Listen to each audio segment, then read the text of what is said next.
The law is an outbreak that catches small flies with less hornets and wasps break through. This was said by Jonathan Swift.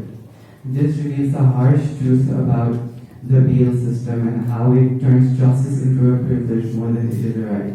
Good morning everyone, I'm Suryansha Bhatta from Gate and Moksha, and today I'll be going against the motion that the bail system is fair. The bail system is broken and it's unfair and unequal and outdated. The rich have to stay for a couple of hours while the poor and innocent one have to stay there for months, weeks, if not years. Firstly, it is unfair as it compares freedom to a price and not justice. The rich can just pay their way out no matter how big of a crime they have committed, while the poor have to stay there even for the tiniest mistake. Secondly, it is unfair as it is biased to all people in the basis of their wealth.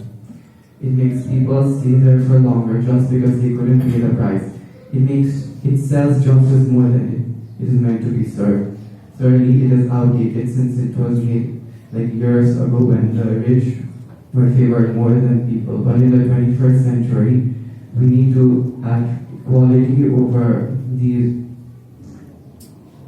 laws. Thank you. Speak on the topic that why video games are not bad for children. Firstly, playing video games relieves our stress, and playing online games also helps us to improve our communicating skills, makes us more social.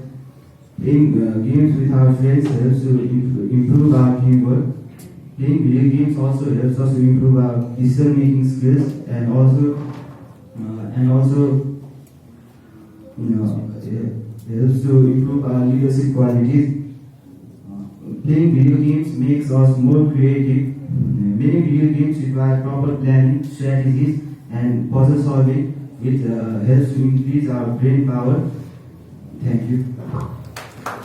My fellow competitors and esteemed audience, I, Unna, am here to go for the motion on if the education system of Nepal is based on root learning or is based on analytical thinking and critical thinking. So yes, the education system of Nepal is based on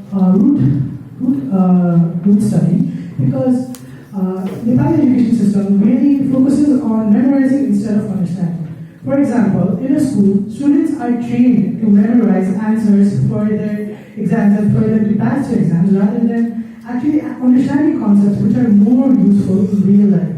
You are not going to use mathematical formulas in real life. Analytical and critical thinking are really useful in real life. Secondly, exams like the SCE and the Plus 2 reward recalling instead of reasoning. So when you're memorizing a lot of those formulas or a lot of answers, you're getting the reward for recalling instead of actually understanding the concept.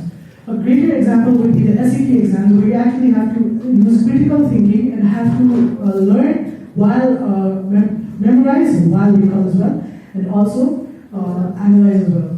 So those two are the major points. And the third point is that inquiry-based learning is a major problem in Nepal. Students are not interacting in classes. This is not the teacher's fault. The students should interact more. So inquiry-based learning means that everybody interacts in class, including the teachers and the students. If the students don't interact, how will the teachers are?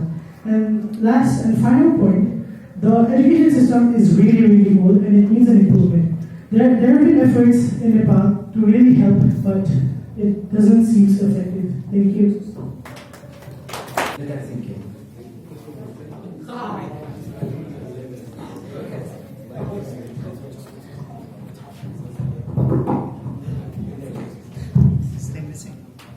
Name is missing.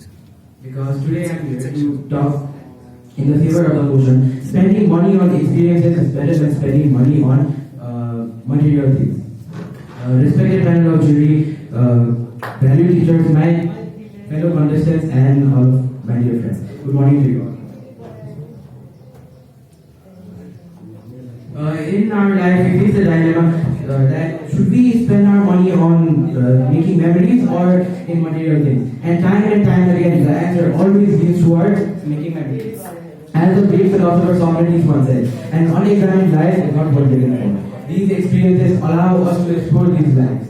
these experiences allow us to examine these lives, like visiting new places, learning new things, or just having a laugh with your friends on a spontaneous adventure. Material things, they fade away, but these memories, they live in our hearts forever. And secondly, many psychological studies have also proven this.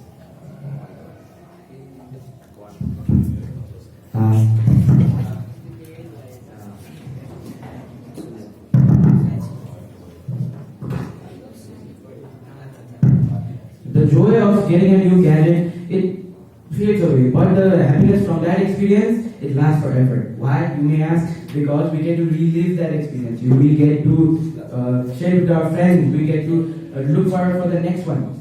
None of your friends are gonna be there looking at your new shoes, admiring your new shoes every day, but they will be there to listen to every single one of your stories, like when you got lost in a trip and found something completely unforgettable. Most importantly, these memories, they create relationships, like a concert with your friends, or a trip with your family, or just a field adult that cooking home items. All of these experiences, they create a bond with us. In conclusion, we should not chase over things that gather us. We should chase over things that fill up our heart. Because we live in a world where price tags scream louder than memory. We live in a world where people chase over receipts and they chase sunrises. But I ask you, when was the last time your new watch gave you a story? When was the last time your new headphones helped you? These material things are like fireworks. They're flashy, they're brief, but they're forgotten. But these memories, they last in our hearts forever. They're like campfire stories of our life. They are slow, warm, and unforgettable. Thank you.